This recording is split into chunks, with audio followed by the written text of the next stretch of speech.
We are cooking with grease. What's up, y'all?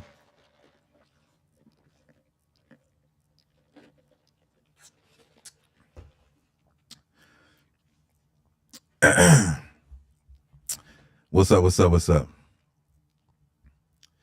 What's up? What's up? We are live everywhere right now.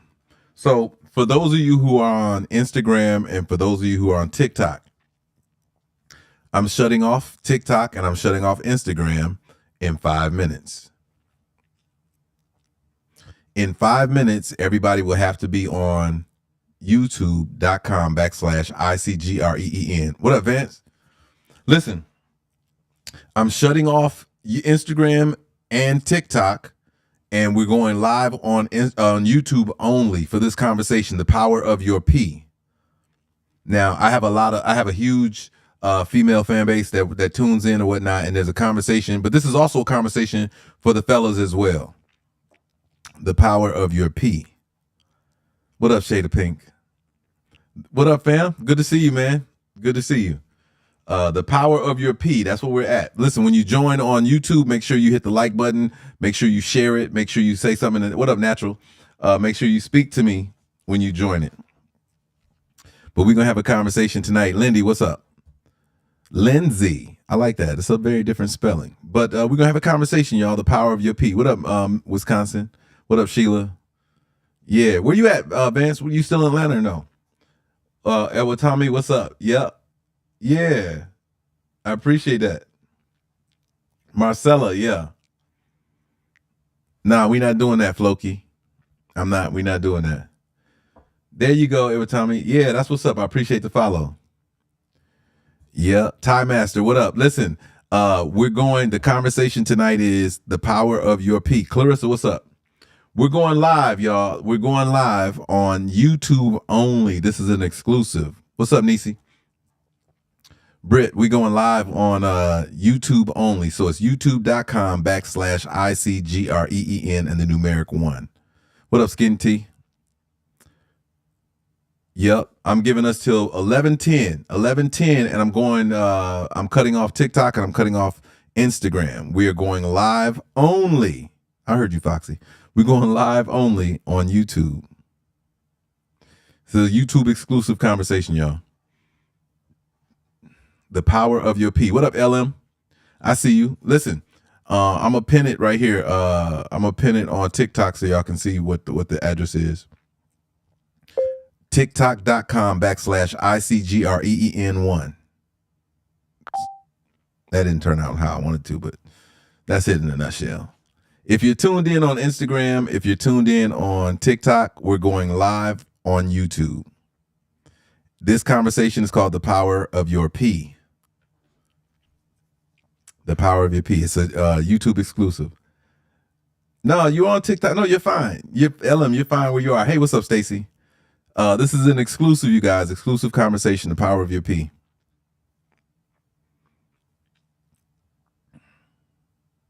The power of your P. What up, Pat? There you go, Vance. Man, if you don't put two K and two P's on that, he called me Skrapp. And I've known him so long, it don't make no sense. SKRAPP, Vance. We got a few more minutes before we switch off on all other networks. You know what I'm saying? If you're on anything other than YouTube, you will miss out on this conversation. What up, Clarissa? Yeah, there you go. Yep. Everybody. Now we will get back on TikTok later on tonight. Y'all know how we do. R&B, Scrap After Dark. You know what I'm saying? But what up, Yolanda? I see you. I expect to see everybody on YouTube. YouTube is where the conversation is happening at. What up, 313? I see you. Flight. Yep. Make sure you say hello when you join. Make sure you hit the thumbs up, the like button on YouTube or whatnot. Yeah, fam. Yep. Only. YouTube only, Patricia. Flowers. YouTube only. Nope. I'm not going to be on here. This is a YouTube exclusive conversation, y'all. YouTube is ICGREEN and the numeric 1. Shelly, we're going live on YouTube only. Liz, I see you. Holly, I see you. The power of your P. Dream, Ava, we're going live only on YouTube. Stephanie, I see you. I see everybody going over to YouTube right now, so cool. Everybody, you got Foxy, I'm sorry. You won't be on there then because I'm not, this is an exclusive. You know what I'm saying? Exclusive only.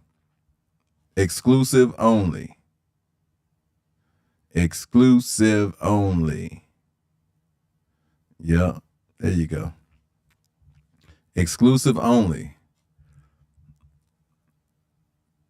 Exclusive only. I'm from Flint originally. Patricia, I see you there. Yep, Stephanie, yep. Yep. My YouTube is ICGREEN and the numeric 1. We got a couple more minutes before I log off of Instagram and TikTok. Juicy, yep. Everybody be going over to youtube.com, ICGREEN and the numeric 1. Do you know what today is? Yeah. Everybody's hitting the like button. Once you get on YouTube, what up, Anna? After you type in a hello or anything like that, make sure you hit the thumbs up. There's a thumbs up button there. If you guys want to contribute to the channel or anything like that, there is a box with a $sign on it. You can buy a super chat. You could buy a super sticker. You could become a member over there. All kind of stuff. Yep. Yeah, Vance, I can't worry about that though. Vance said it's hard sometimes to get peeps to come over to another. I think it's only hard if you don't have a community of loyal people that enjoy what you do. You know what I'm saying? This is where you kind of can see who's really rocking with you and who's not. People who really rocking with you, they show up. I got a great community of people, and I don't celebrate who's not here. I just celebrate the people that are here with me. You know what I mean? That's been my mantra, is if you rocking with me, you here, and I love on you and I care on you and you get what what I'm giving. But if you don't show up, man, you missed it. It ain't on me. I see you, Angel. Jessica, I see you. Charlene, I see you. Brooke, I see you. Make sure y'all all tap that thumbs up. This conversation is called youtube.com, Shelly, /ICGREEN and the numeric 1. So it's IC Green and the numeric 1. Yep, this is exclusive only. Yeah, what's up, Juicy? I see you. Angel, I see you. What's up, Ava? Yeah, it's like I know y'all names too. You know what I'm saying? Charlene, I see you. Yep. Vicky, I see you. Yep. Dusty, we're live only on YouTube. So YouTube, ICGREEN 1. You guys, I'm about to cut off TikTok. I'm about to cut off Instagram. So if you're not there, you're not there. Yeah, it's cleaner and you get more of the ambiance here of the live, you know what I'm saying? I can pin comments, you know. Holly said, go ahead and celebrate us. I will. Mark, what's up, family? You're already there, Mark.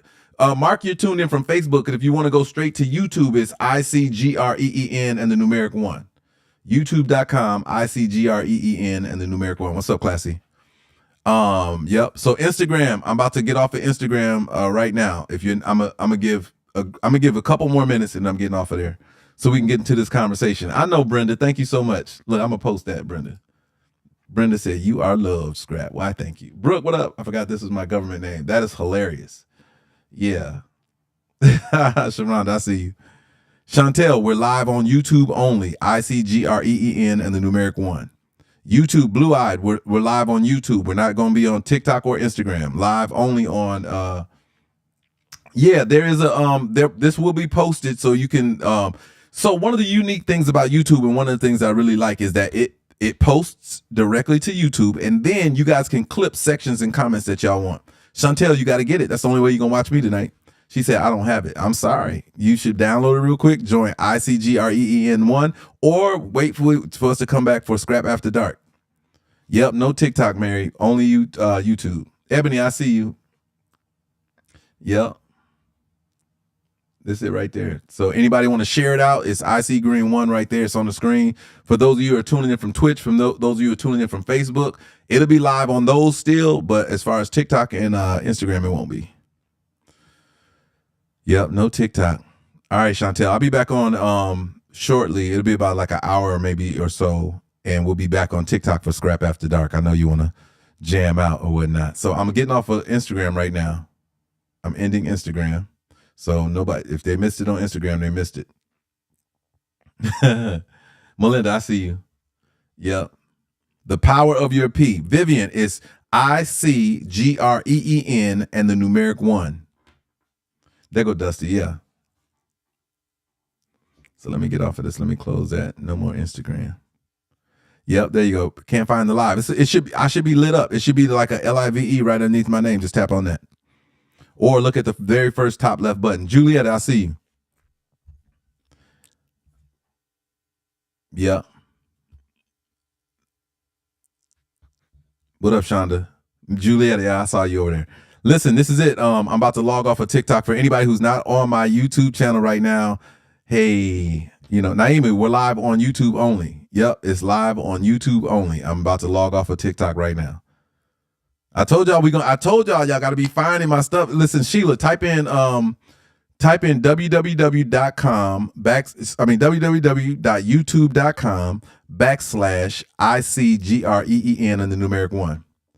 My Twitch Vance is I am IC Green. So it's just the same kind of thing. I am IC Green. Yep. Melinda, there you go. Yeah, we jamming tonight, Melinda. You know that. We do both, right? So because I can't play music on YouTube, we have to separate the two. So if I'm going to have an exclusive conversation, I just want to have it there. Joseph, ICGREEN and the numeric 1 on YouTube. You'll see it said live right on there. So go to YouTube first, then type in the search menu, ICGREEN and the numeric 1, and I'll be right there. Y'all got one more minute. I'm a quarter after, and I'm out of here. Marianne, you found me? Okay, cool. Make sure y'all hit the like button over there too. I see like 36 and 16, you know what I'm saying? So hit the like button. Let me do this so I can see y'all too. Here. Let me go here.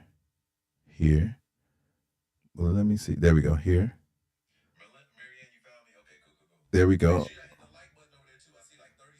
Yep, I'm gonna turn that down because I don't want to see that, but I do want to see the chat. And I want to see what y'all see. There we go. All right, so check this out. For those of you who are on TikTok, hey man, y'all have to catch me a little bit later. The YouTube channel is youtube.com /ICGREEN and the numeric 1. For those of you who are on YouTube, if you look down at the bottom part next to the chat, you see a $ symbol inside of a box. You press that, you could do a super sticker, a super chat, or you could become a member as well. So memberships over there are awesome and welcome. And we're going to be spending a lot of time on YouTube only exclusive content. That's why I say y'all got to follow and then turn on notifications to always. Yeah, new angle, new lighting, Brooke. It's a new experience on YouTube. And this is going to grow into something really, really dope. I got a lot of plans and a lot of ideas. Yep, that's it right there. Mookie, I'm gonna post it right here. Mookie just typed it on there. I'm gonna post it right here so y'all can see it. I'm gonna give y'all one more minute because she just posted it. So now that's it. Look at the pinned comment, and then I'm gonna get to the conversation. The name of this conversation tonight is the power of your P. Yeah, the power of your P. The power of your P. And I put it out there earlier so everybody could have it, so everybody could know to be here to have this conversation because it's a real different conversation. There are a few things, you know what I mean, a few things that we gonna be on with this. And yeah, Bonika, we're going to my YouTube channel. I'm about to log off right now, so I'm logging off of TikTok right now, and we're going to YouTube. youtube.com /ICGREEN and the numeric 1. All right, so check this out.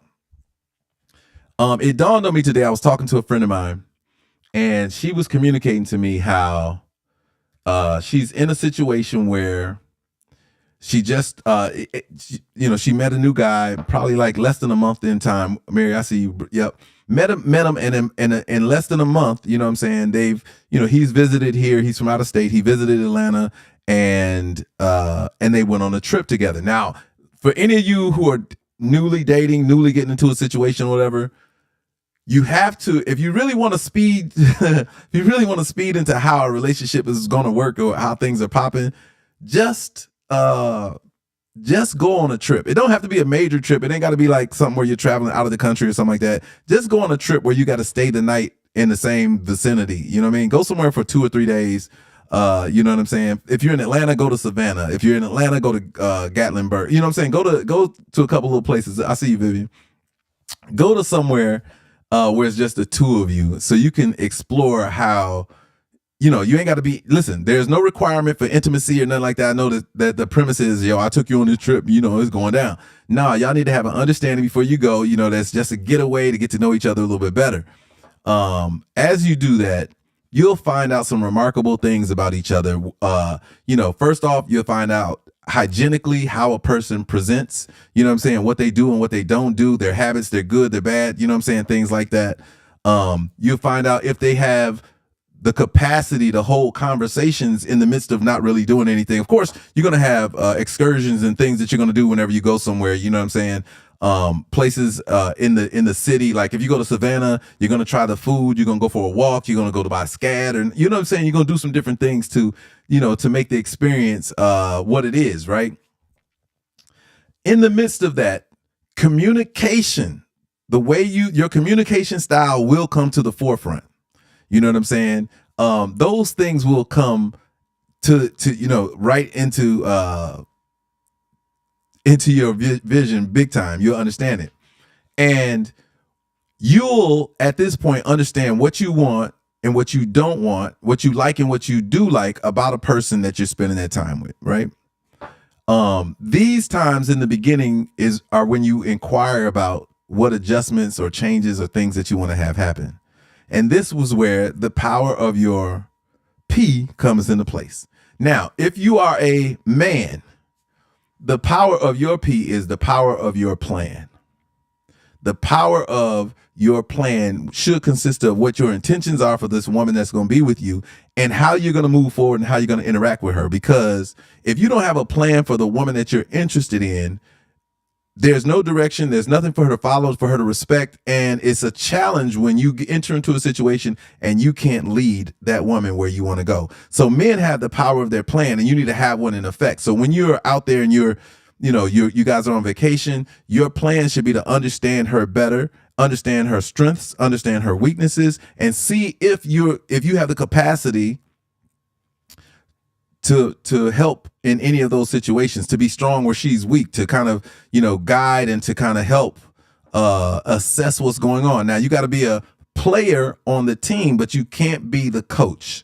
Understand the reason why you can't be the coach is because you have to participate in your relationship, and you don't want to be outside of that relationship. And if the heavy lifting is too heavy, then you may need to seek outside counseling so that y'all can coexist in the learning stage about one another at the next level. You know what I'm saying? Sometimes you get challenged, and a lot of times men try to take on a task that they cannot handle. We try to mentor, we try to coach, we try to be outside of the relationship and inside the relationship, and it's almost impossible to do both of those things at the same time. You got to coexist in the relationship with her. If she's going through something, even if you've gone through it, you can't be the one. You have to be able to manage how you communicate in order to navigate that situation without her feeling like you're not going through it with her.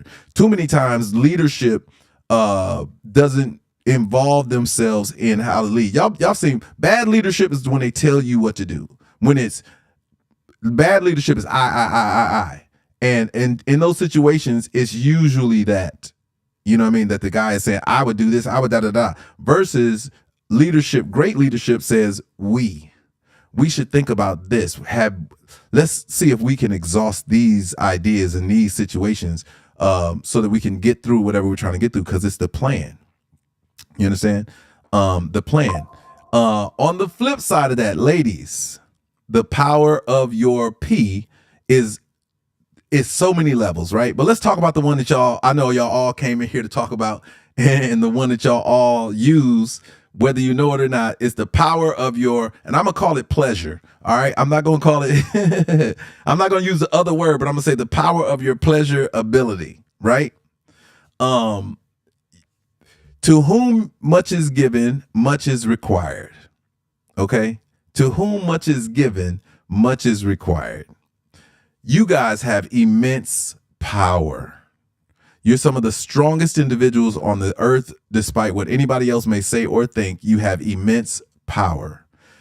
That power, without sounding crass or crazy or whatever, it lies between your legs. That's right. That is the gateway to the most powerful place on earth. The most powerful place on earth. And some of y'all know how to wield it the correct way, that power, and then some of y'all have no idea. And then some of y'all are clueless. So I say that to say this. In the conversation she was sharing with me, there were some things about this person that she was with that were, should have been negotiable, right? And ladies, I want y'all to understand that no man can say no to you. If you understand your power, your pleasure power, there's not one man who's interested in you that can say no to you. Now, the other P that gets in the way of that from y'all is the power of your pride. Your pride is the Heisman Trophy stiff arm to your pleasure principle being the superpower that it absolutely is. I can just talk about how powerful the pleasure principle is from y'all, from just how dynamic it is. When we can talk about it from a physical, biological standpoint. I'm just saying, just you guys carry a baby for 9 months, and then that baby comes out of your pleasure principle area by metamorphosis of the way that it expands and all that kind of stuff. That is truly power. There's not a man on this earth who wants to trade that power with y'all. I want y'all to understand that. But if you don't understand how to use your power of your pleasure principle, you're going to struggle in life to get what you want and what you need from the very person that's willing to give it to you. Your pride will get into the way, and your pride will shut down any efforts that you're trying to do. You got to get out of your own way, ladies. You got to get out of your own way, and you got to remember what it is you're doing and why you're doing it and what you want out of it. You got to stay focused. Like if love is a game, and the way you communicate is how you get to move the pieces of that game. Ladies, if you can speak to your man, in a way that guarantees you 90 to 95% of a success rate to get what you want, why wouldn't that be the sole way that you're training yourself to communicate? Why would you ever defer from the ability to communicate in the most effective way possible to get you the highest yield on your return of your time, your effort, all of that? Because of your pride. That's the only thing that could ever block it, is that you're being prideful and you're being stubborn, and you think that having this attitude is going to allow you to get what you want. I think that once you understand that that the way that you communicate is everything. Ladies, you guys know how to cut a man down to his very knees by the words that you're saying. That's how powerful you all are. Because we understand, if you're saying this crazy stuff to us, if you kind of managing us in a crazy ass way, that's going to jeopardize us experiencing and enjoying your pleasure principle. Now, the pleasure principle isn't all that we're after. You know what I'm saying? That's not all that we want to enjoy. We want to enjoy the way you communicate with us. You know what I'm saying? But we understand that's more for you as well. So a man knows what to say to a woman, especially in the courting period. If y'all hadn't noticed this, ladies, we can talk to y'all when it's going down. Y'all know we got words for y'all. You know what I'm saying? Y'all know, look, I'm dangerous. I'm just going to tell you right now, look, listen, if I'm interested, I say what I feel. Now, here's the difference between me and a lot of guys. A lot of guys say what they think you want to hear, and hopefully they, whatever access they're trying to gain to your mind, your heart, or your body, they hope that they can achieve it. I don't operate like that. I operate with how I feel in the moment, and I don't care how goofy, how whack it sounds, or any of that kind of stuff, because it's how I feel. So when I speak from that place, I realize it's bigger than me. It has nothing to do with anything other than how I'm designed. And don't get me wrong, I went through a stage, there's a period of time where people don't understand or respect a person who speaks solely from their heart and soul. You have to be willing to be injured. You're from your ego to your confidence. All that stuff has to be almost destroyed and then built back up on a regular basis. And this is what men deal with we deal with this all the time. Like, men put themselves out there and y'all shut us down. Men put themselves out there and shut us down. And that's why I always say, and I try to explain this to people, to my dudes, I'll be like, yo, the chick you want has to choose you. You can't choose. You can make yourself available for her, but if she don't choose you back, it's a wrap. Like, you got to make yourself available for her to even want you that way. And in doing so, that's when men do all the things. You know what I'm saying? You get the seven phone calls a day. You get the 10 texts. The I miss you. You crossed my mind. I used to. I was known for sending that X with an apostrophe and a D, and in my mind, I always put cross my mind. And then it'd be like, huh, what you mean? I was just saying you crossed my mind. You know what I'm saying? And man, we can do all the, listen, we are the hardest people on earth, but we are also, the goofiest, the most creative, you know what I'm saying? When we want to entertain you, when we want to be in your company, when we want to love on you. So if there's somebody who's not doing those things, it's probably because they don't know what they want from you. And that goes back to the first P that we talked about for men, is not having a plan. Every man should have a plan for any woman that he wants in his life. I don't care what her role is supposed to be, but you should have a plan on how you interact with her, what you're going to mean to her and what they're going to mean to you.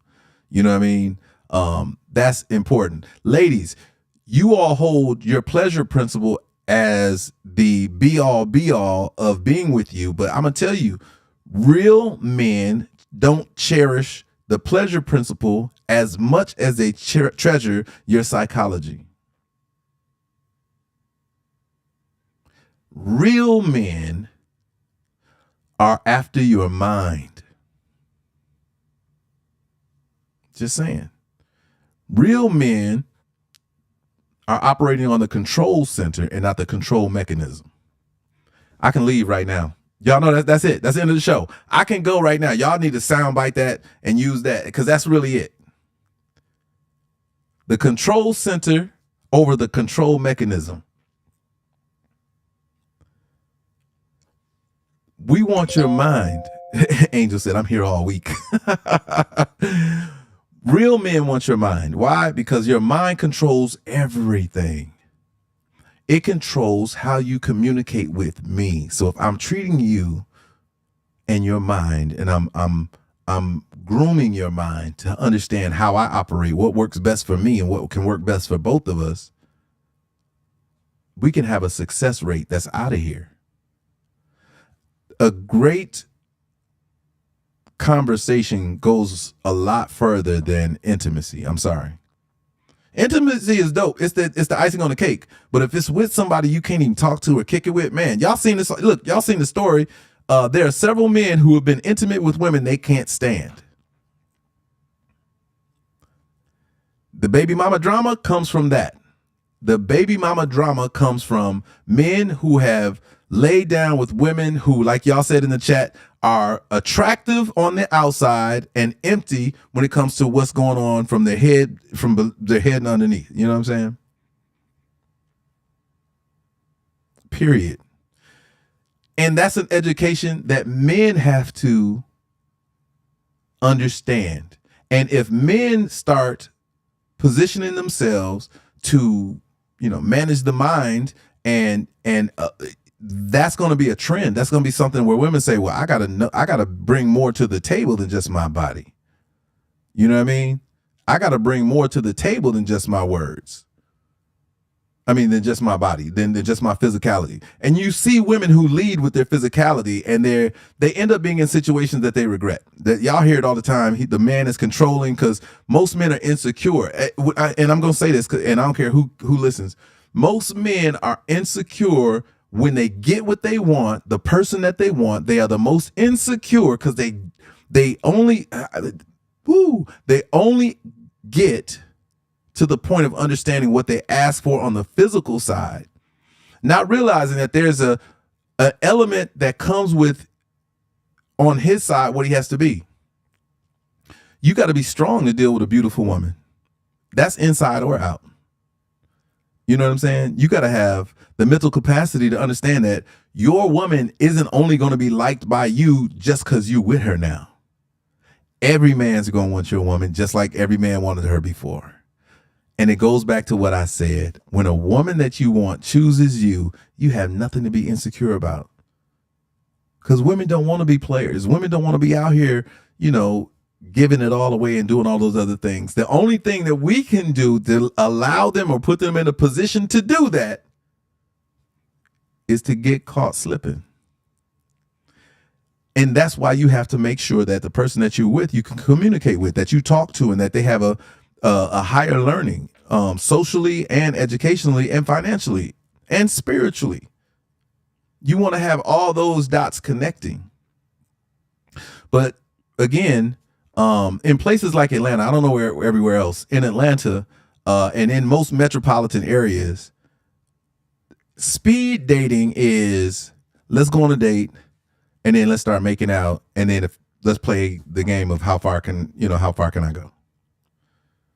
You know what I mean? How far can I go? No, so the just so you understand, women choose boyfriends, men choose husbands. I mean, men choose wives.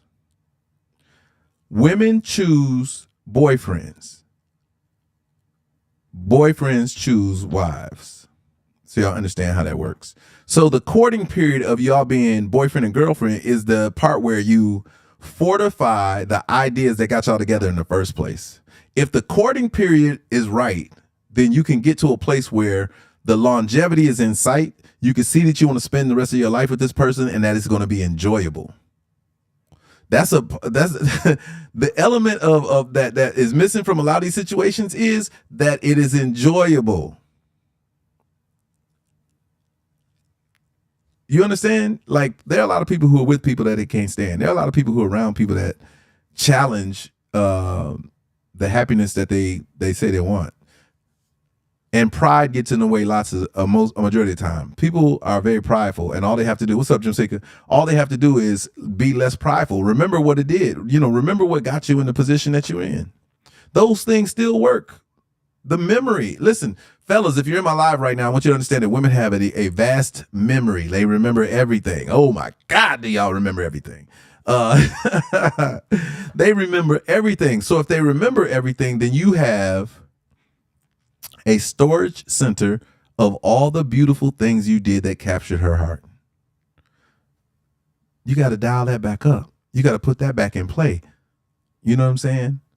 And ladies, if you remember all those things, the most challenging thing that you could ever say to a man is, why don't you do the things you used to do, and not acknowledge that the parameters under which he did those things no longer exist? That's a very tough conversation to have. Because we can't do the same things we used to do when the ability and the parameters that were available for us to do them no longer exist. You know what I'm saying? It's like you live in an apartment and y'all all lovey-dovey on top of each other, whatever, and then y'all finally buy this 6-bedroom house or whatever with the amazing den, and he got a man cave and all that, and you say, why don't we do da-da-da-da? And it's like, I mean, before it was what it was. Now that we're in this space, you have to make yourself available, or you got to do some things differently, to keep those things together. And unfortunately, everybody wants to take their own side. And what I mean by that is this. He doesn't want to go to where she's at in the house. She doesn't want to go where he's at in the house. And it's like, that doesn't work. You gotta have you gotta say, hey, you're welcome here, and I would love for you to be here and whatnot. And you have to be there without having any resentment. You can't bring a bad vibe to a new area, because that's when people are like, you know what I mean? That's when it goes south. Neither one of you can be prideful, nor does stubbornness work in a relationship. You have to be fluid. Now I want you to understand, you can't be in a relationship. You can't be like water. I think we discussed a little bit of this the last time. You can't be like water. You have to be in a position where the foundation is set and another person can flow freely, with the understanding that the foundation is set and you got somewhere to land whenever you move around. But if both of you are like fluid, you flow in different directions. There's no control. There's chaos, you know what I'm saying? And it's challenging, you know what I'm saying? So, yeah. So, having a conversation about how to keep those things in play, should happen often as you go through your relationship. Like your relationship should have checkpoints, and they shouldn't happen at the point of a fire being started. You know what I mean? Like your relationship should have checkpoints that allow you, especially during the parts of it where you're enjoying it, where you say, let's take a pin in this and get back to this and do this more often. And then not only just say it, but actually do it. That's one of the bigger challenges as well is everybody likes to use the point, life is lifing. You know what I'm saying? But you still got people in it. You know what I mean? Again, this is the premise under which the song Slippin' was written, is that in your pursuit of life outside of your relationship, you have to make sure it doesn't pull you apart from one another. You got to remember that no matter what accomplishments you gain or you get, the person is with you. You know what I mean? That other person is with you along the way. They either supported you with it, they were by your side while you did it, whatever the case may be, but they're along for the ride. So you have to keep them in mind as you do it. Your failures are their failures. Your successes are their successes. And you know, that's how you move forward. Now, we talked about the pride of the man having to have a plan. We talked about the power of your pleasure principle. We talked about the highs and lows of pride, but I'm gonna give y'all this one right here. The power of your prayer. The power of your prayer can manage everything I just spoke about prior to it. The power of your prayer, the power how you communicate with your God, is paramount to any and everything you're going to go through and deal with. The power of your prayer. What do I mean by the power of your prayer? I mean the way that you communicate, what you say, how detailed you are about that prayer, and what your discernment will allow. The power of your prayer is everything. Understanding that you don't know enough is the first part of your prayer. Dear God, I know I have no idea what I'm doing, but to have you a part of my life, I know that everything's going to be all right. Now, that doesn't mean you don't take it a step further and you communicate some of these different things that you're dealing with or managing, because of course God knows all those things. But when you speak those things out into the world, when you say those things and you put it in the universe, we call it manifestation, you know, and you know, as it is written, you know, you can write these things down and pray towards and to those things, and watch how dynamically a few things are revealed, right? A few things come to mind. One is how much we don't know, because God, I tell you all the time, God has a sense of humor. You can pray for something, and because you didn't pray in detail, you'll get what you asked for and then some. And this goes for everybody. This is for men, women. The power of your prayer is paramount. Because if you're not praying in detail as much as you can, now it's not these short prayers. Listen, I'm telling y'all to go in y'all closet. You got to have a real conversation with God, because you're communicating with the only entity that can make it happen. So who would shortchange that interaction? Who's not in their closet? Who's not in that conversation revealing it all to God? Like, when do you not sit there and say, dear Lord and Heavenly Father, I want to first say thank you for your mercy. Thank you for all your many blessings. I want to say thank you in advance for anything that you have planned for my life.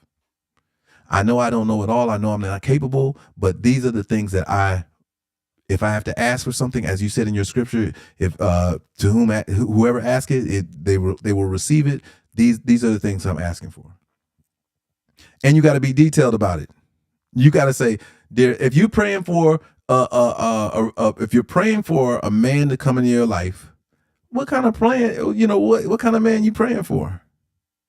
Like literally, you know what I'm saying? And again, God knows what you need.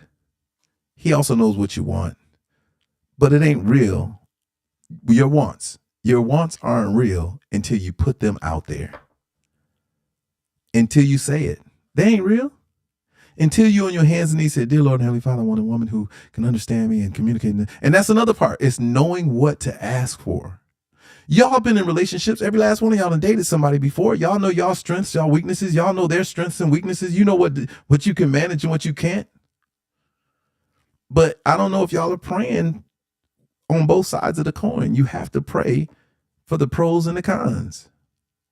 Dear Lord, when I was dating such and such, I know I didn't have the capacity, And if that's something you think I should have, Lord Jesus, maybe that thing God put in your place was for you to gain something that you'll need further down the line. Sometimes the experiences you have, most times the experiences you have aren't for the moment that you're in, but it's for the moment that you're being prepared for. You understand? It's mostly not about the moment you're in. It's not about where you're at. It's where you're going. And you don't know what you need until you've been in that situation, sort of, without what you've needed.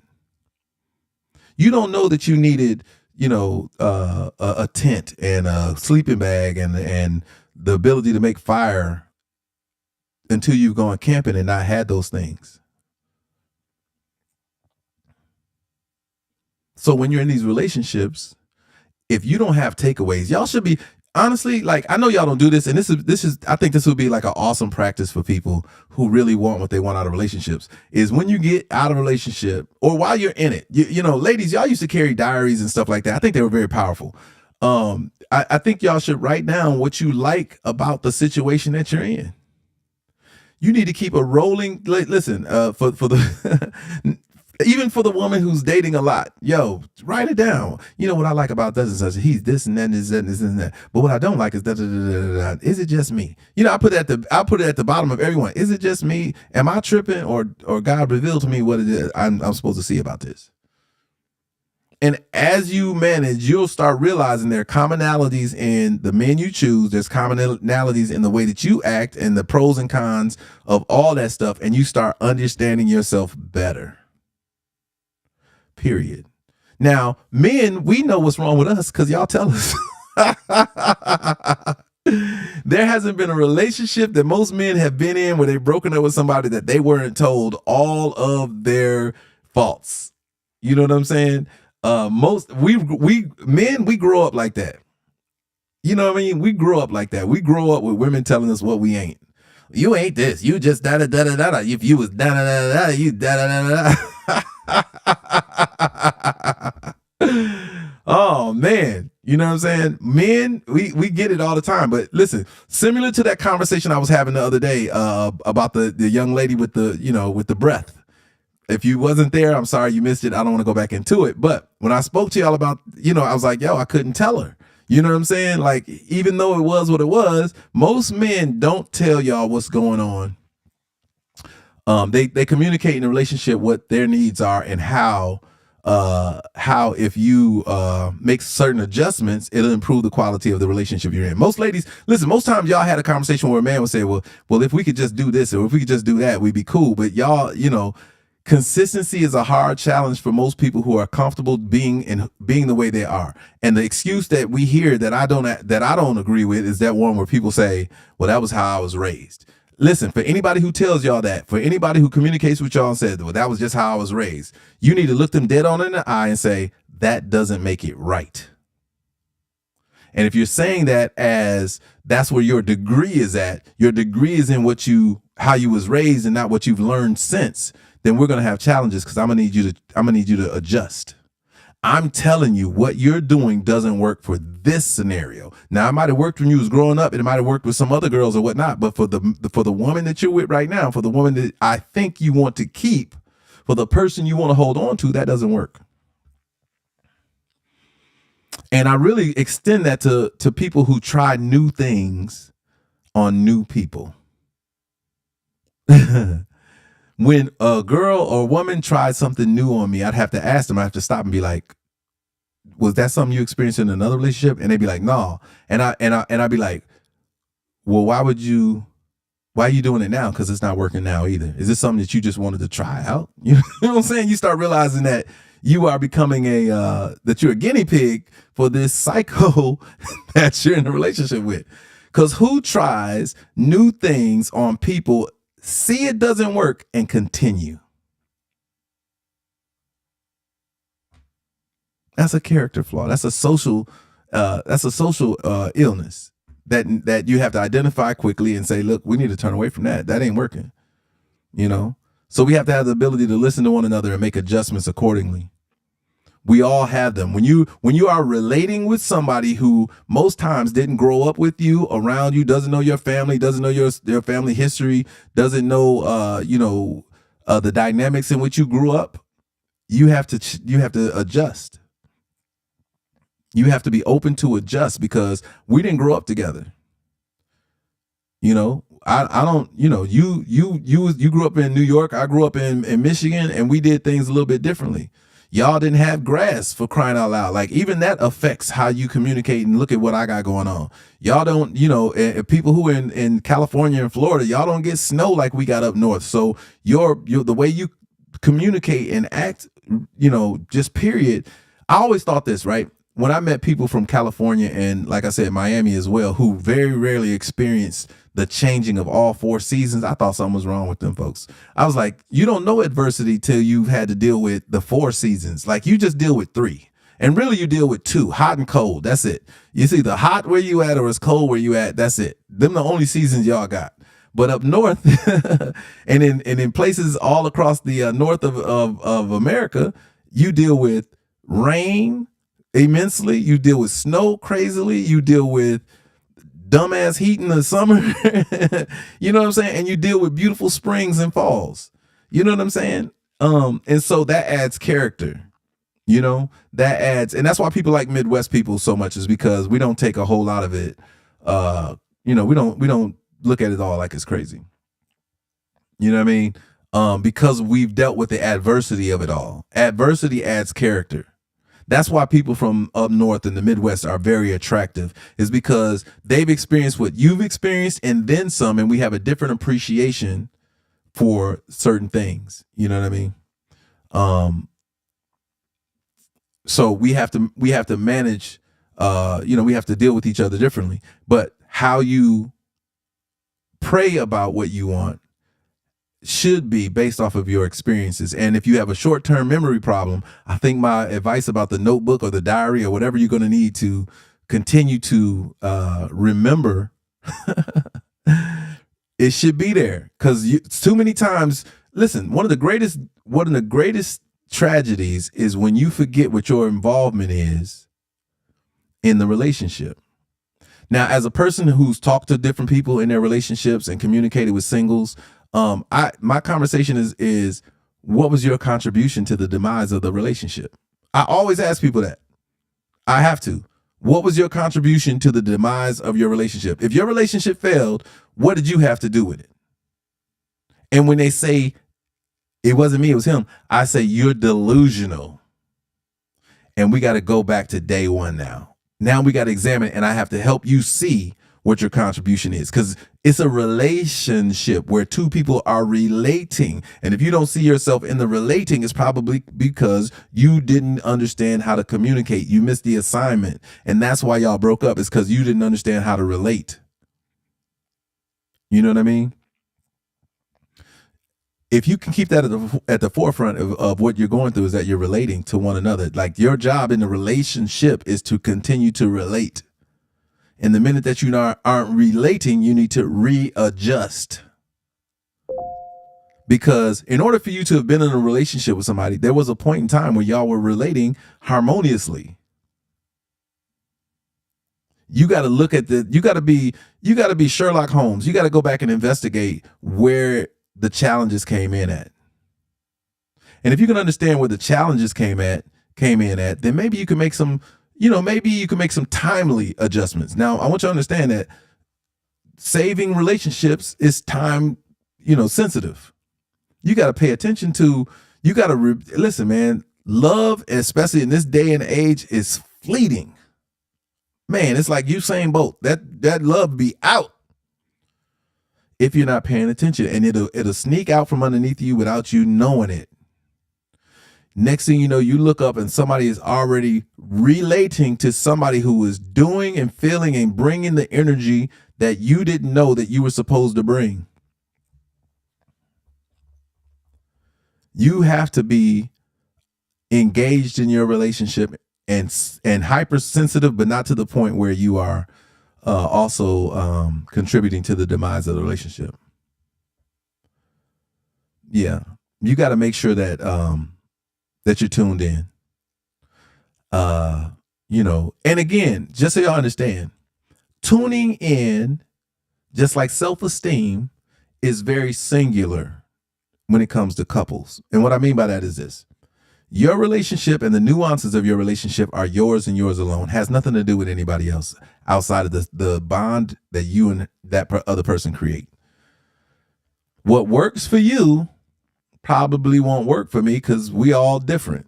No matter if we grew up in the same city or none of that, we'll have some similarities, but down to the finite nuances, your thing is, my thing is what it is. I don't care if you like how I do what I do. Look at that girl face. She's smiling. She is having the time of her life.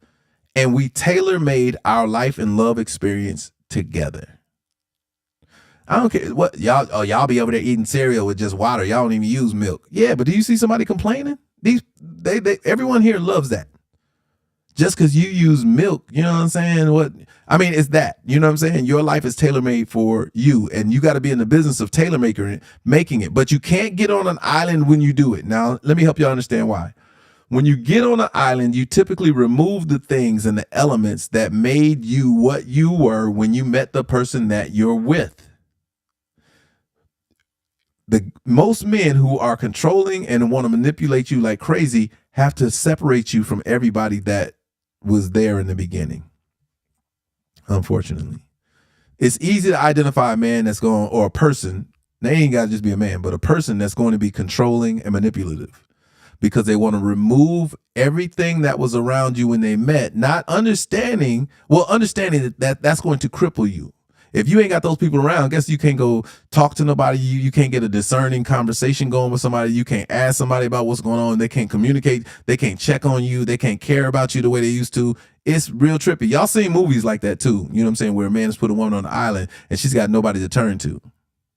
We're all guilty of it sometimes because we want to be with that person. You know what I mean? We want that person to know how much we love them. But the successful relationships are the ones that say, I love you, but I've loved them long before I ever met you. And they have a trust bond with me that is tried and proven. So if you choose me, I come with a support staff that won't allow anyone to do me crazy. Now, if you don't have that, ladies, and you're single right now, you should be building that.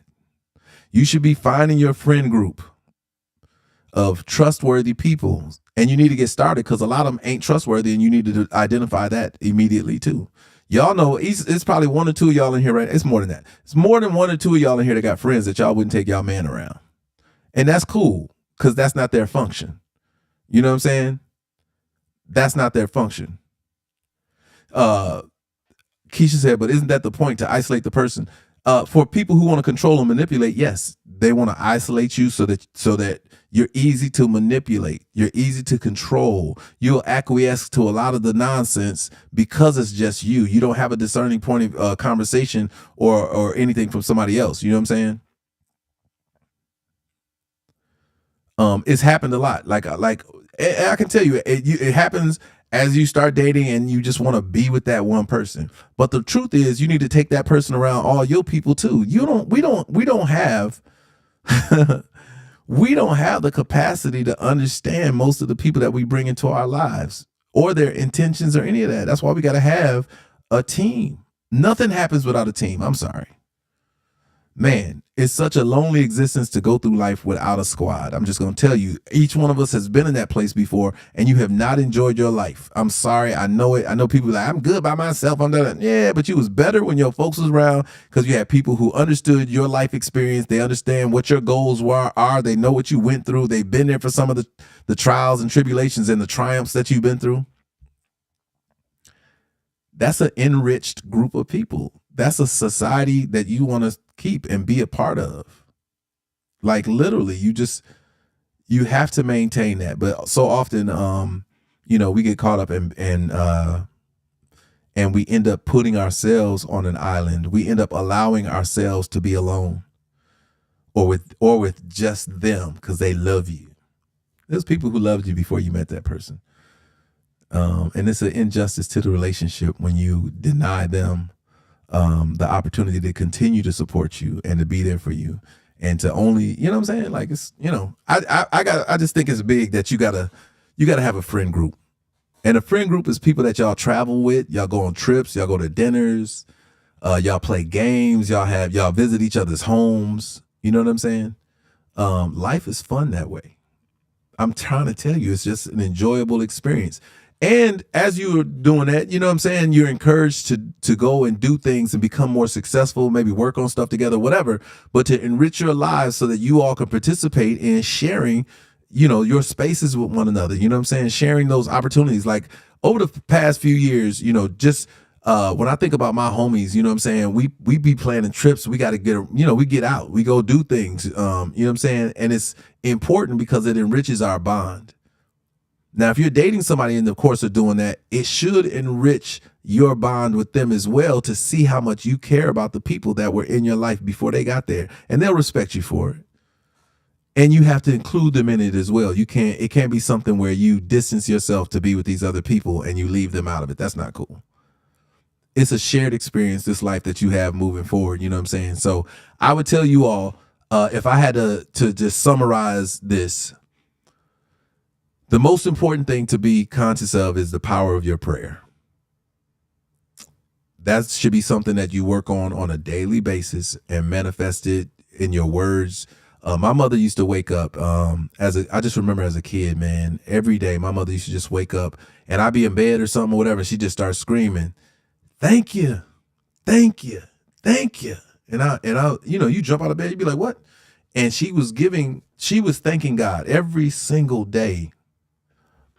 Every single day I can just remember my mother just waking up thanking God, first thing that she did. And she'd get a prayer, and then she'd get on the phone with a few of her prayer warrior friends.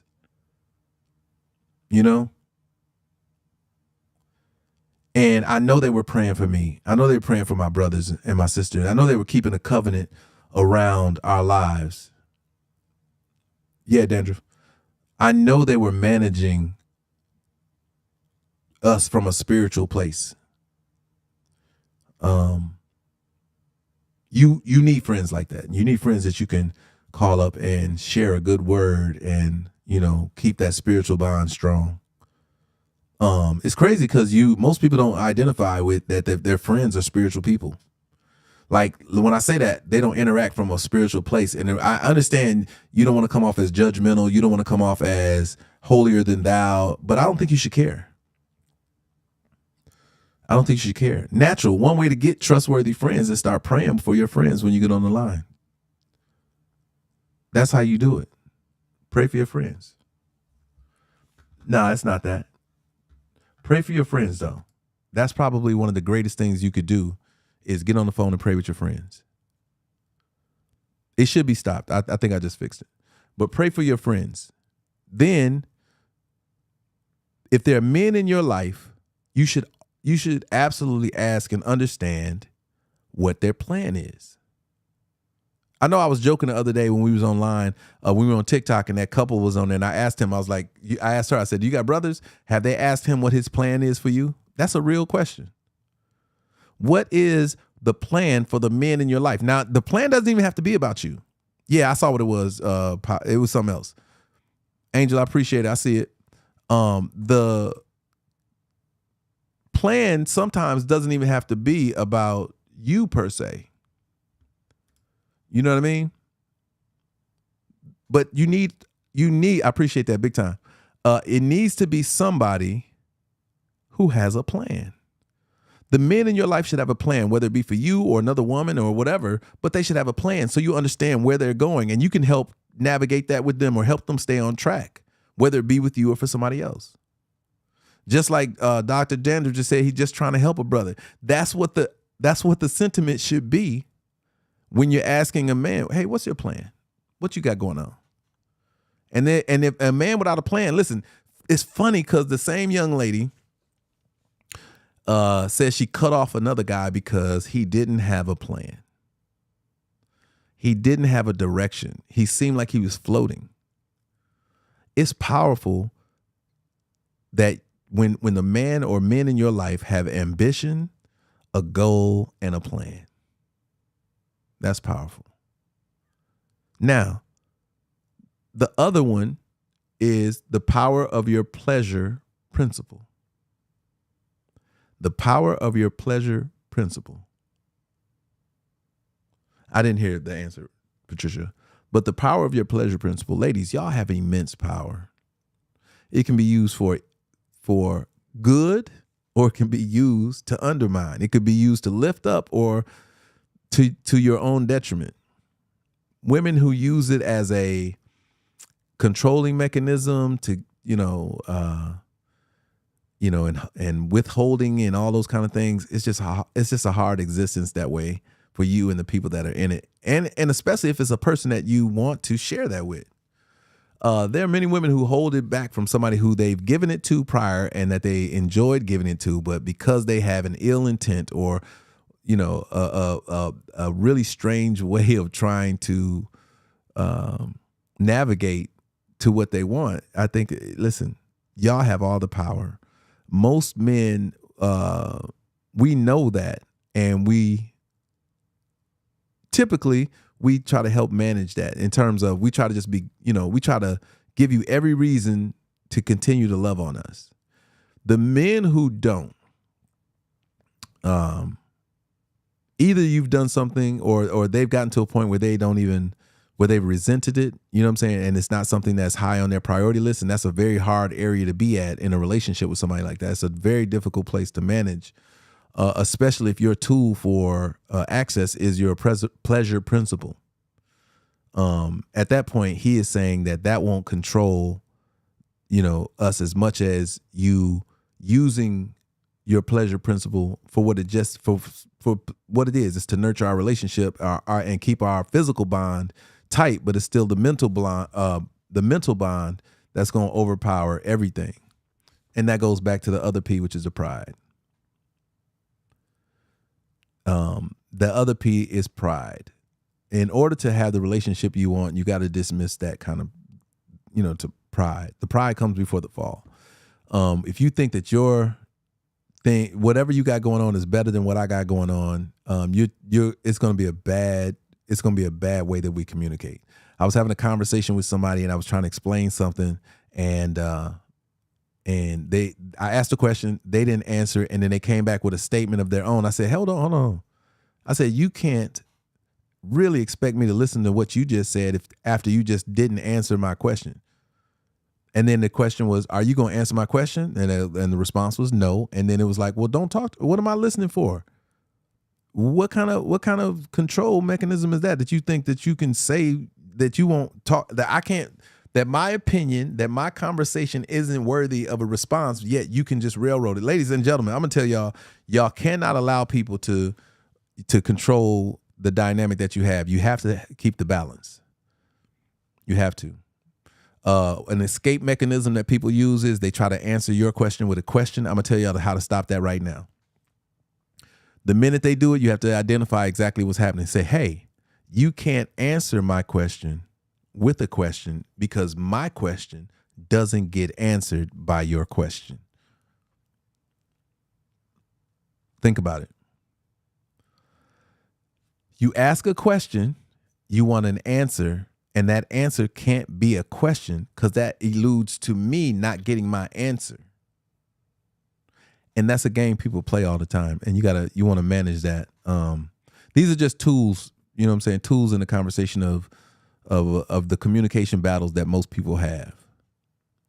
Secondly, when communicating, especially in a space where there's blame being given or there's been advice directed in your advice being given in your direction, don't hold a mirror up and say, what about your faults? Listen to them, take it on the chin. That's not your moment to reflect on whatever you've harbored. Because clearly, if it was an issue for you, you would have brought it up before then. You know what I mean? That would have been an opportunity for you to do that. Brenda, I see you. Thank you. At some point, you have to manage it differently. That's what's up, Angel. Too many times somebody will say something about you and you will respond with something you've been harboring that should not ever come out at that point. I'm so sorry. But we've all been victim of it. I can guarantee you that most of us in this chat has been a victim of you saying, hey man, listen man, I'd appreciate it if you didn't da da da da da da da. And on the flip side of that, somebody said, well, I'd appreciate it if you didn't da da da da da da da.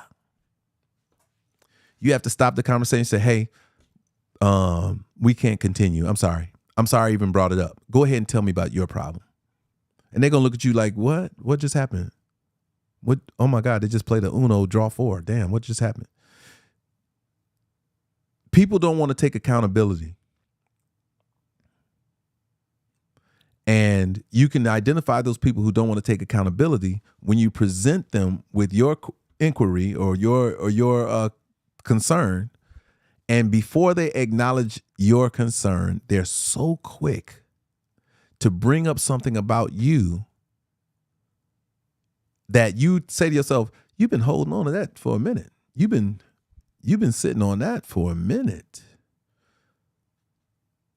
You know what I mean? And then you have to think, like, how much other stuff do you have loaded and ready to aim at me? How many bullets you got in that gun you got in my face right now? You know what I'm saying? So you got to identify that readily and shut that down, because that is one of the hardest things, man. One of the things that and listen, I'm just talking to y'all about, some of the different ways that you got to manage how people communicate with you. You know what I mean? I see you, Angel. You have to manage these things. These are conversation blockers and things that are going to get you the results that you want and help identify and expose people who are saying this crazy stuff. I'm quick to do it. I know y'all can tell. I'm a conversationalist at heart. So I am listening to what you're saying and I'm listening to what you're not saying.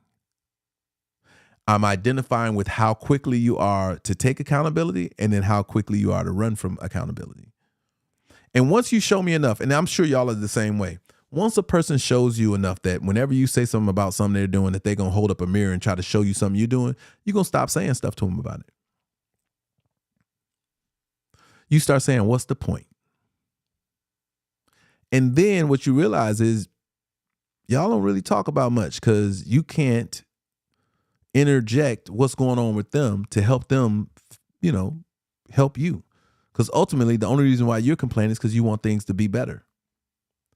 And that only happens when a person is open to understanding their contribution to what's going on. People who do that right away, it irks me to no end. Like it makes me say, I can't say nothing to you.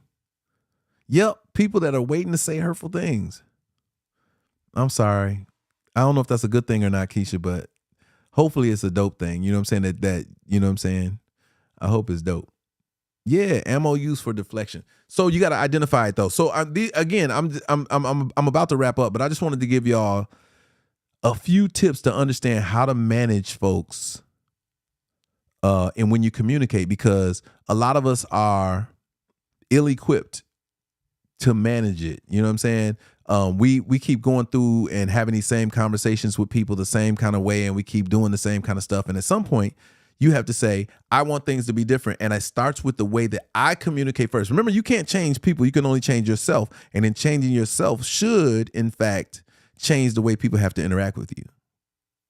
For instance, if you decide that, hey, I'm a smoker, but I'm gonna stop smoking, well, after a while, people stop offering you cigarettes because they'll start understanding, oh, you don't smoke no more. My bad. Yeah, I don't smoke. Thanks. You know what I'm saying? So when it comes to the way that you, for sure, when it comes to the way that you communicate with people in your relationship, and when it comes to how you're relating, and you know, you're trying to make small adjustments and bring up certain concerns, and they don't take accountability for it, you got to put them in a position where they look at it from what that's supposed to be teaching you. So what you mean is, just help me understand. So when I bring up a concern at a point in time where you're not communicating about any concerns you may have, that you'll all of a sudden find one, and then you'll relay that to me in the midst of us talking about my concern for you. Is that what you're teaching me? Is that what you're training me to understand? So then I should never bring up something about you, because you will only use that moment to deflect what I'm saying and show me something about me that you could have communicated at a point of your disenchantment, but you didn't. Help me understand. You know what I'm saying? What's up, Hazel?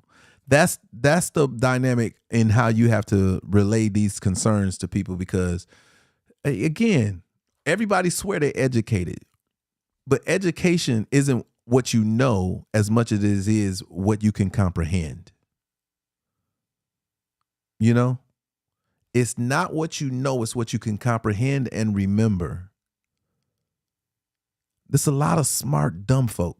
I'm going to keep it real. It's a lot of smart dummies. It's a lot of smart dummies. Because they can hear what you say, they can multiply it, they can do all that, but they can't comprehend what it's supposed to mean in the grand scheme of things. And that is at the detriment of the relationships. So we're going to have these conversations quite often, y'all. I think it's important, but I'm only going to have these conversations on YouTube. These are not TikTok, Instagram conversations or whatnot. These conversations, I think, are best held in the way that we're holding them right now. I enjoy this conversation. And I think this has a lot of takeaways for you guys to go back. I'm excited, and this is what I hope happens, right? I hope whoever y'all care about or whoever y'all think needs to hear these conversations, that y'all share it. Now, you don't have to share this whole video. You can clip certain sections in it, because I think there are parts that are more important to some people than the others. I think that, ladies, that you need to clip. I'm going to give y'all a couple places to clip. Clip something in the area where we talked about men having a plan, because that's not being communicated throughout the community of men out here. They don't understand it. Most men don't understand they need to have a plan. Period. Ladies, there's another section in there to clip in is the part talking about the power of your pleasure principle. There's several things in there I already know, but then also the pride conversation, and most importantly, I know there's a word in the power of your prayer.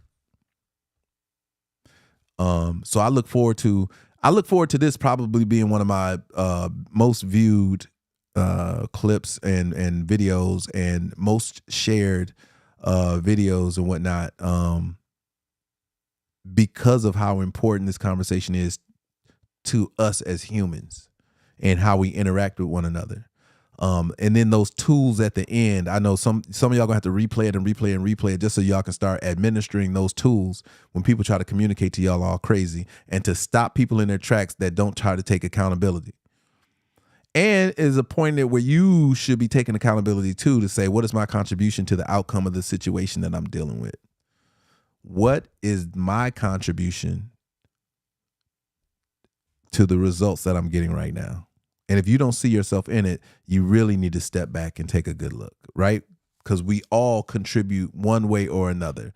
Either we're invested in the part where we are pushing this, pushing the positive narrative, and the other person isn't, maybe we're not communicating in a way they understand, or we're not contributing something that's missing from there, and we need to adjust. And remember, all this stuff, especially when we talk about relationships, are time sensitive. Whether you know it or not, people you have you on the clock more than you can ever know. You're on the clock in a relationship. And when the clock runs out on certain situations, then that's like, it's a mark on it. And then too many of those marks and you'll black out your relationship. Next thing you know, and again, listen, let me on the flip side of that, let me just say this as a disclaimer. Some relationships are supposed to not work. That's it. Some relationships ain't supposed to work. But what you're supposed to get from those relationships that didn't work is a better understanding of who you are, what you want, what you bring to the table, what you don't bring to the table, what you will accept, what you won't accept, how you're going to move forward. And adjusting from your contribution to the demise of it. If you did things that weren't healthy for that relationship, hopefully there's something that you lock away and put away and never bring out again because you don't want the same outcome. Heartbroken people, the mending starts with you. It has nothing to do with anybody outside of you. I'm going to tell you, it's not what happens to you, it's how you respond to it. That's it. There's nothing else other than that. Things happen to us all. Some come out on top quicker because they's like, you know what? I'm not going to give it any more time and any more effort than the time that I gave it while I was involved in it. That's kind of like, for me, I don't know if I'm going to do a whole lot of, you know what I'm saying? When I can't remember a time when I, not been in a relationship and then I had one incident. I'm lying. I had one incident. Woo! This beautiful person was so honest with me that it broke my heart. That was it. I wasn't prepared for the kind of honesty that she gave me because I was so in love with her and I didn't want to imagine the scenario that she put together. And I'm talking about, if y'all, my friends at that period of time was like, Skrapp, you all right? Because if you know me, I am this person. I am this upbeat person. I'm a positive thinker. I'm always optimistic and whatnot. Man, my music was a reflection of that. Usher told me once, he was like, man, your music too happy. And I didn't understand it because I was like, I'm happy. You know what? What am I supposed to do with that? You know what I'm saying? I've been making great choices. Life has been good to me. I don't know what you expect of me. You know what I'm saying? I don't have dark moments. I ain't been through all that craziness, right? And when she broke it down, man, I was so heartbroken, y'all. Y'all have no idea. Like people knew I was messed up because I didn't want to do nothing, didn't want to go nowhere. And then the songs I was creating was all sad. Yeah, I took the girl I was dating back to school. You know what I'm saying? And in the interim of doing that, she just kept it real with me. She's like, yo, this college experience is what it is, and I wanna enjoy it, and I can't promise you that I'm not going to kick it with other dudes. Oh man, I was so hurt. Ooh, I was so hurt. I'm talking about tears. Like I'm talking about that kind of thing. With her sitting right there. Yeah, I was shook. It was real though. Like, you know what I'm saying? Brenda, look, I'm just saying it was a very real thing for her to say. It was real. I wasn't ready for that kind of realness. It was so real. And it shook me to the core. And I cried right in front of her. Like I wasn't trying to, but you know when you trying to hide the cry, like the tear was coming down my left side of the face. I was driving. She was over there. We was actually parked at the time, but the tears came down the left side of my face. And she could tell something was off, and she grabbed my face and turned me towards her. And then when she saw the tears, she started crying. And when she started crying, I started crying. And it was just like, it's all that. And I was embarrassed a little bit, but it was probably the most vulnerable I've ever been. You know what I'm saying? I left there and I was just shook. And then over the next 2 months, I think I took her back in like August or September. Over the next few months, I was just in the saddest place ever. And all my friends didn't understand because I just ain't that dude, right? The only thing that got me out of it, we had already planned to spend New Year's in Barbados. So we were in Barbados for 3 weeks.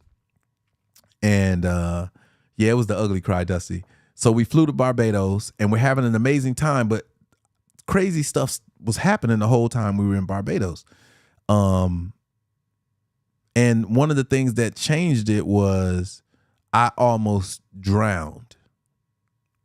And that was the part that that changed my life. Like that made me get back to appreciate my life. So there's in Barbados, there's it's not, what's the name of the Canes Beach. Canes Beach in Barbados has this high ass cliff that people would go up and jump off of and dive into the water. I can swim. I got no problem. I can swim. But what I had not been used to, nor did anybody talk to me about, was the current. Was the current of the ocean. So I'm on the beach at first, and so just so y'all understand the dynamic, it's like 7 of us. You know what I'm saying? We rented a beach house. We had a private maid. We had our own private beach. It was like 7 men. You know, all the homies. One of the guys was from a singing group that I produced over in Europe, and a couple of his friends, and then there was a couple of our friends from the States or whatever. And they're all going up the hill. They're all going up the thing, and they're jumping off, and they're screaming, "Skrapp, come on, man!" I'm like, usually I'm the one that's like, "Nah, I'm straight, cuz I'm good." But peer pressure kind of got on. I went up telling myself, I'm just going to look. I want to see how crazy this, this height is or whatever. And I go up and I look, and I'm like, oh, hell no. I'm like, this ain't happening. And then, of course, they start razzing me while I'm up there, whatever. And I did the whole, in a moment, in the flash of a moment, I was walking down the hill, and then I just turned around and took off running, and I jumped off. It was like all forget about it moment. Like, you know what I'm saying? Like balls to the wall. And I jump off, and I swear to you, the time it took for me to jump off and hit the water was so long, I knew something was wrong. I knew something was wrong. I was like, oh, hell no, it's not supposed to be like this. I finally hit the water, and because it took me so long to get there and nobody told me about the current, I started swimming immediately. I'm swimming. And I'm tripping because I am not getting closer to land. Actually, I'm getting closer to, so if y'all know anything about the way the cliffs work, right? When you jump off of them, it's a big ass, it's a big wall of the mountain or whatever you climbed. And then there's a underpass where the water goes underneath the cliff. And that's kind of where the current goes and all that kind of shit. So I'm swimming, not going towards the beach, but I'm going towards the underpass, like it's about to suck me under, and I'm about to be deep. It's about to be deuces. Y'all don't see me no more. So I'm tripping. You know what I mean? I am so tripping. And I'm like, at one point, I start feeling my body become frigid. Like I can't move my arms. Like the fear has set in so crazy that I'm unable to move. So I look back up at my homeboy. I say, help. And he said my eyes was this big when I said it. Like my eyes were ginormous. And then when he started cracking up and not jumping in, I said, no, help, motherfucker. He said that's when he knew it was real. Now, at this time, I'm yelling help. Everybody's standing up on the beach, but nobody's coming in the water. Not the lifeguard, nothing. So I'm trying to swim, but my arms won't move. I'm catching salt water in my mouth now. I'm about to choke, and I'm just taking all this water in my mouth. My homeboy finally jumped in, grabs me, and swims me up towards the thing to the point where I could walk, but I feel so heavy. Like when I tell you, like, I don't even know how to explain it. It's like so much of my energy was gone that I'm now getting kind of like carried, friends carrying me on both sides to back to my towel or whatever. And when I finally get to my towel, I fall out on my stomach. I spit up all the water that I had consumed, and then the whole world started spinning, and then I passed out. I woke up like an hour and a half later. And it's crazy. If you ever passed out before or ever been knocked out, I've never been knocked out before, but I've been passed out before. And that's the one time that's ever happened. It's the only time I've ever passed out. If you ever pass out and you wake up and time has gone by and you didn't know or remember any of it, life takes on a whole new meaning. Like your processing is totally different. So the next thing I remember is us heading into the city or whatever, and I went to a bookstore. I found a book. I think it's still over. I think I still have it over here somewhere. Yeah, I got a book by Ayana Van Zant called The Spirit of a Man. And I just got to reading. I was like, I ain't doing nothing else. I'm just gonna read. You know what I'm saying? So I read her book, and it helped me out a whole lot in terms of it just got me back. You know what I'm saying? And no longer was I worried about the relationship that I had just gotten out of, you know what I'm saying? Because remembering who I was and loving my life became back the forefront of everything. Now, it didn't help that we also got into a car accident while we were there. And I don't know if you can call it a car accident because what we was driving wasn't called a car. It was called a Moxie. And it's like a go-kart that fits 4 people. And our dumbasses had 5 in the car. And if you've ever been to any of the islands, they have buses that have subwoofers in them. So you can hear these buses coming down the street banging. You know what I mean? And so we're following behind one. And this car had already cut off. And the person that was driving was from Europe, and he wasn't supposed to be driving. And we was just all in a bad way. It had rained that day, so the roads were kind of slick. And so we're coming around the corner, and this bus had stopped right when you couldn't see it when you came around the corners because like all the shrubbery or trees and all that stuff that they have in the rural areas of Barbados. And we came around this corner. It's like 5 or 6 houses up here, like shacks type deal. And then we came around this corner and we slam into the back of this bus. Now, as we're going, I see the bus. I'm telling him, oh, I see it coming. He hits the brakes and we're sliding. All you hear me say is, oh shit, oh shit, oh shit. And then I put my knees up to brace myself and we hit the bus. When we did that, all the skin on the forward part of my front of my leg was gone. The driver, of course, because the steering wheel's on the other side, he hit his head on the bar that's supposed to keep the car safe and cut his head wide open. Doozy in the back, his foot slid up underneath the seat, which had like exposed metal, and that cut his foot open. And then the other 2 people just hit their heads on the back of our heads. Now, the crash was so loud that the people who lived in the area, they got out of their car. I ran up to call the ambulance because I saw the blood dripping out of his head. I put a bandana around it to stop the bleeding. But when I went I was trying to tell the bus to call somebody. The bus driver wanted to fight. The bus driver got out of the bus and he was like, "What is this you do?" He was talking to his accent. He was mad as hell. So I was like, "You tripping, cuz?" And I went up the hill to call, all in the same trip, Brenda. I went up the hill to call the police, the ambulance, and the people who saw it happen saw my leg bleeding. This lady came out with, it must have been 100% pure alcohol, and she put that shit on my leg. She put that in my leg, and you talking about burning. Man, this lady had me limping. She had burned, she had disinfected the hell out of my leg is what she did. And then we went down the hill, and then you got to remember, last thing you want to do is get injured or have any kind of issues like that in a foreign country, because they took us to the hospital and they gave this dude stitches with no anesthesia. Man, we sitting there looking at him like they literally put like a steel, like, remember what the knights used to wear when they were back in England or whatever? They put those steel chained hats on, and then they put like a real helmet on. Well, he had that thing on with his open wound exposed, and they just needled him up right there, man. I was like, yo, I don't know if I could have done that, you know what I'm saying? But they needled him up, gave him stitches, whatever. And after that, we just was like, you know what? We ain't really gonna go do a whole lot of nothing, yo. Doozy got his foot messed up. My shin is messed up. His head is messed up. And so we just decided from there, we just gonna party. We wasn't gonna do a whole lot. But yeah, you would say that, Angel, you'd be like, that's a horrible vacation. But man, life is about experiences and memories, man. And that's one that I'll never forget. And we ended up having, it turned out to be one of the most amazing trips, because a lot of us took home things, scars and stuff that we will forever have with us. Don't get me wrong. We had an amazing time. We had a lot of fun, cracking a lot of jokes. We kicked it with a lot of cool people over there. The females were off the chain. The parties were dope. The alcohol was flowing everywhere. The food was amazing. The private beach was dope. We did the booze boat. We did the jet skis. Like, the experience was off the chain.